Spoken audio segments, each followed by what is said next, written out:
Bienvenue sur Africa 24 pour ce nouveau numéro de décryptage. L'Afrique de l'Ouest disposera de sa propre monnaie à l'horizon 2020. C'est ce qu'a décidé la CEDEAO, la communauté économique des États de l'Afrique de l'Ouest, au sein de laquelle se trouve la zone franc CFA de l'Afrique de l'Ouest, mais aussi des pays disposant de leur propre monnaie.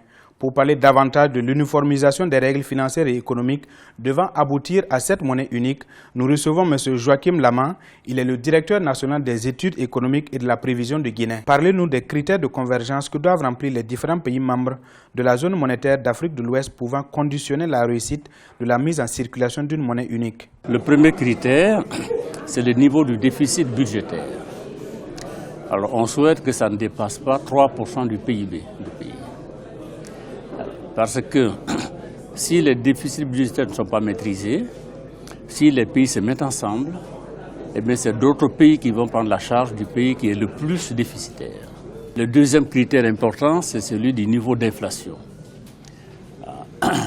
Initialement, on avait un seuil très élevé qui disait que les pays devraient avoir au maximum 5% de taux d'inflation. Mais on a revu les critères, on a assaini et on a quand même relâché un peu ces critères en disant qu'à terme, à l'échéance, l'ensemble des pays doivent avoir des taux d'inflation qui ne dépassent pas 9%. Alors, on veut que les politiques monétaires soient très maîtrisées et qu'un pays ne se mette pas, comme on dit vulgairement, à faire de la planche à billets. Donc on a fixé le financement du déficit budgétaire par la Banque centrale, ça doit être inférieur à 10% des recettes réalisées l'année passée, des recettes budgétaires de l'année passée. Là aussi, évidemment, c'est amener les pays à se passer un peu de l'instrument monétaire pour leur ajustement. Donc ça, c'est l'approche le troisième critère important. L'autre critère important, c'est le niveau des réserves de change, c'est-à-dire les devises qu'une banque centrale a dans ses caisses.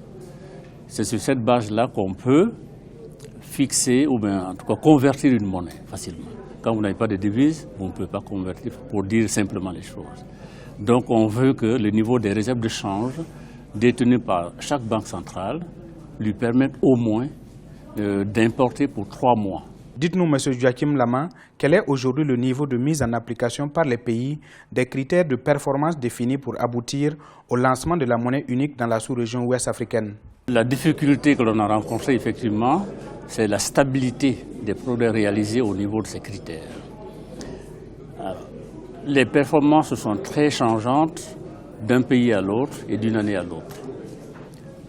Vous avez certaines années, un pays remplit 4 critères sur les 4. L'année d'après, il en remplit 2. Donc les performances sont très instables.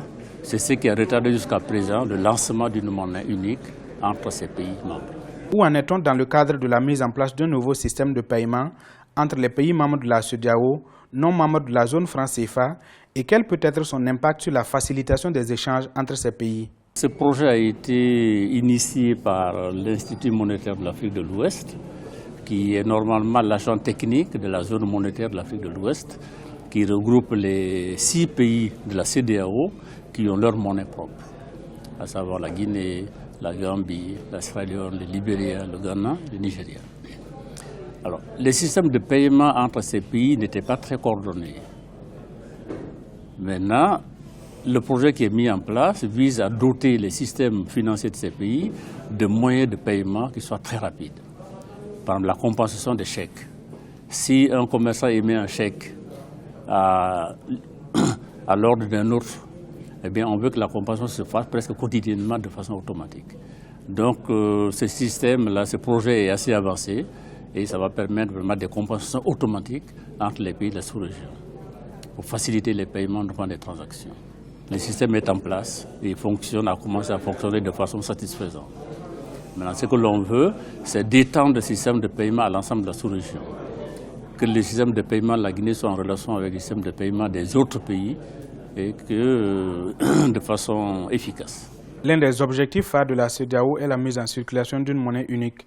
Quelle sera cette monnaie et quelle est l'échéance de son lancement? On a voulu accélérer le processus en mettant en place un système de cheminement vers une monnaie unique pour les pays de la CEDEAO qui n'ont pas encore une monnaie unique.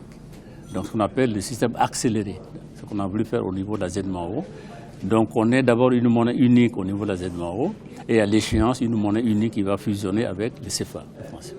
On a renoncé à l'étape d'une monnaie dans la ZMAO avant la monnaie de la CEDEAO.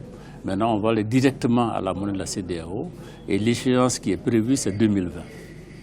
Est-ce que c'est le franc CFA qui sera élargi aux autres pays ou va-t-il tout simplement disparaître pour laisser la place à une nouvelle monnaie? Dans le schéma initial, les 6 pays qui ont leur monnaie devraient d'abord avoir une monnaie unique. Bon, qu'on a appelé ECO, le nom peut changer. Cette monnaie serait commune à l'ensemble de ces 6 pays de la ZMAO. Maintenant, on a laissé tomber. Maintenant, on pense qu'en 2020, on va créer une seule monnaie qui va être la monnaie de la CEDEAO. Autrement dit, la zone CFA va fusionner avec la ZMAO et on aura une seule monnaie qui va remplacer les monnaies nationales et le franc CFA.